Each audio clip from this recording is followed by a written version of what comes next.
yung Ama, Anak, at Espiritu Santo ay isa. Kung wala ang anak, walang Diyos. Kung walang Espiritu, walang Diyos. Kung wala yung Ama, walang Diyos. Ganun po kasi yun eh. Hindi totoo na iisa lang yung Ama, yung Anak at saka Espiritu Santo. Hindi po totoo yun. Basahin natin ang Henesis, kapatid na Mel, 1 at versikulo 26. At sinabi ng Diyos, lalangin natin ang tao sa ating larawan ayon sa ating wangis. Kung nag-iisa siya, sino ang kakausapin niya? Ano ba ang Diyos? Hindi naman ang Diyos parang nakagaya ng tao na nasisiraan ng ulo na kinakausap yung sarili niya. At saka ang Diyos marunong ng grammar yon.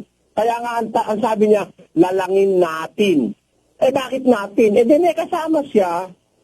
Ikaw naman, sasabihin mo iisa siya. Ba't naman iisa siya? May kausap siya. Kung di ba? Ang Biblia, tama ang pagsasabi. Nung lalalangin ng Diyos ang tao, sabi niya, may kasama siya. Lalangin natin ang tao ayon sa ating larawan at wangis. Sino ba ang kausap niya na pareho sila ng larawan? Magkamukha sila, magkawangis sila. Sino yung kausap niya na yon? Basahin natin ang Kolosas 1, versikulo 15. Na siya ang larawan ng Diyos na di nakikita. Brad Mel, sino yung kapareho ng larawan ng Diyos? Ang anak po, kapatid na Eli. Oo, kahit naman sa literal mo daanin sino ang unang-unang kamukha ng anak? Di ba, mas madalas ang kamukha ng anak yung magulang, Brad Mel? Tama po yun.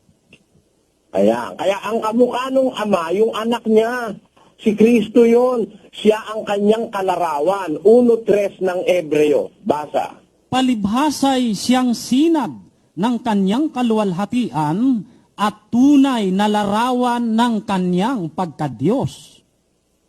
At umaalalay ng lahat ng mga bagay sa pamamagitan ng salita ng kanyang kapangyarihan, ng kanyang magawa na ang paglilinis ng mga kasalanan ay lumuklok sa kanan ng karangalan sa kaitaasan. Ayan, yung palang lumuklok sa kanan ng Diyos, yung lumuklok sa kanan ng karangalan sa kaitaasan, siya ang sinag ng kaluwalhatian ng Diyos at tunay na larawan ng kanyang pagka-Diyos, kamukha ng Diyos, yung nakaluklok sa kanyang kanan. Sino ba yung nakaluklok sa kanan niya, nakamukha ng Diyos? Sa Kolosas 3, versikulo 2. Ilagak ninyo ang inyong pag-iisip sa mga bagay na nangasa itaas, huwag sa mga bagay na nangasa ibabaw ng lupa. Kung kayo nga'y muling binuhay na kalakip ni Kristo, ay hanapin ninyo ang mga bagay na nangasa itaas na kinaroroonan ni Kristo na nakaupo sa kanan ng Diyos. Sino yung nakaupo sa kanan ng Diyos, Brad Mel? Di ba si Kristo? Opo, maliwanag po. Di ba si Kristo, yung nakaupo sa kanan ng Diyos, ang tunay na larawan ng kanyang pagka-Diyos? Tama? Tama po, kapatid na Eli. So, ang kamukha ng Diyos at kawangis ng Diyos yung kanyang anak. Tama? Tama po yan. O sino ang kausap ng Diyos nung sabihin niya, lalangin natin ng tao ayon sa ating larawan at ayon sa ating wangis? Hindi ba yung kanyang kamukha? Tama po yun, kapatid na Eli. Sino ba yon? Nakasama ng Diyos na lumalang ng lahat ng bagay. Basahin natin ang Juan 1:1 hanggang 2. Nang pasimula, siya ang berbo, at ang berbo ay sumasa Diyos, at ang berbo ay Diyos. Ito rin nang pasimulay sumasa Diyos. Ang lahat ng mga bagay ay ginawa sa pamamagitan niya, at alinman sa lahat ng ginawa ay hindi ginawa kung wala siya. Sino yung kasama ng Diyos nung ginagawa ang lahat ng bagay? Sino kasama ng Diyos, Brad Mel? Ang tawag po ni San Juan, verbo po, kapatid na Eli. Ilagay mo nga uli yung Juan 1:1 sa screen. Sabi ng Biblia, nang pasimula ang berbo ay sumasa Diyos. Ano ba naiintindihan mo dun sa salitang sumasa Diyos? Yung berbo ba mismo, yung kanyang sinasakanyahan, Brad Mel? Hindi po, kapatid na Eli. May magkaiba po silang kalagayan, kapatid na Eli. Oo, tama. Sabi kasi sa English, in the beginning was the Word, and the Word was with God. Nakasama ng Diyos yung Word, yung berbo. At yung berbo, Diyos din yun, sabi ni San Juan. Sa Ilocano, ang sabi doon, idi punganay ada ti verbo. Ket ti verbo ada iti Dios. Ket ti verbo isu Dios. Dos. Isu metlaing adat idi punganay iti Dios. Dagiti isu amin na paadada gapuken kuana. Ket no isu awan tinapaada kadagiti ada. Okay, tamo na. Kung wala siya, walang kasama na siya ng Diyos eh. Kaya nga gumawa ang Diyos ng lahat ng bagay, kasama siya. O ngayon, sino ba yung verbo na kasama ng Diyos sa 14, Brad Mel? At nagkatawang tao ang verbo at tumahan sa gitna natin. At nakita namin ang kanyang kaluwalhatian gaya ng sabugtong ng Ama na puspos ng biyaya at katotohanan.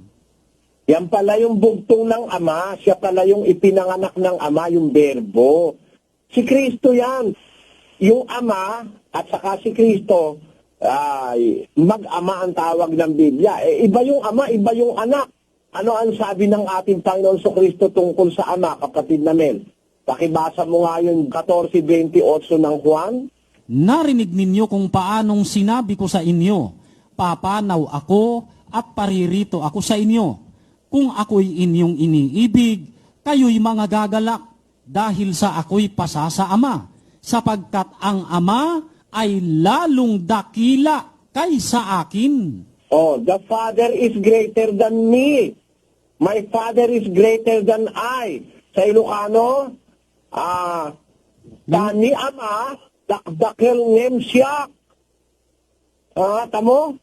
Ni Ama, dakdakel ngem siyak. My Father is greater than me.